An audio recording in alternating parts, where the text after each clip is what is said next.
600 টকাত এতিয়া ক'ত দুযোৰ কাপোৰ পায় বাৰু? অসমৰ ভাৰতবৰ্ষৰ বজাৰত পায়। বজাৰত পায়। আপুনি তেনেকুৱা কাপোৰ পিন্ধে নে নিপিন্ধে? পিন্ধো। আপুনি পিন্ধে? এনেকুৱা কাপোৰ ষ্টুডেণ্টক আপুনি যিটো কাপোৰ পিন্ধিবলৈ দিছে 600 টকা, তাৰো আকৌ 20% কমিশ্যন খাব হেৰিবিলাকে, ঠিকাদাৰবিলাকে। এইটো কেতিয়াও হ'ব নোৱাৰে। ডেপুটি স্পিকাৰ ছাৰ, এইটো কেতিয়াও হ'ব নোৱাৰে।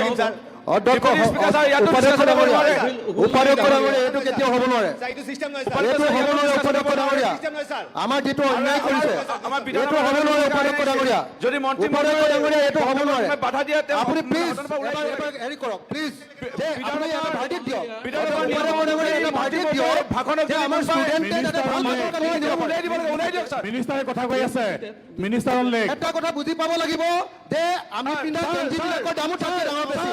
ছাৰ, এজন এমএলএ পিন্ধা গেঞ্জিৰ দামো, এজন এমএলএ পিন্ধা গেঞ্জিৰ দামো তাতকৈ বেছি। আমাৰ ষ্টুডেণ্টক যিটো কাপোৰ দিছে তাতকে এটা গেঞ্জিৰ দামো এমএলএ পিন্ধা দাম বেছি, এটা গেঞ্জিৰ দামো বেছি। গতিকে মই ভাবো যে এইটো বদলাব লাগে, ইমিডিয়েটলি ভাল কটন কাপোৰ দিয়াৰ ব্যৱস্থা কৰিব লাগে। এইটো মানি নলওঁ কেতিয়াও, এইটো কেতিয়াও নহ'ব। আমাৰ কণ কণ ল'ৰা ছোৱালীৰ ওপৰত এনেকুৱা অত্যাচাৰ কেতিয়াও মানি লোৱা নহ'ব।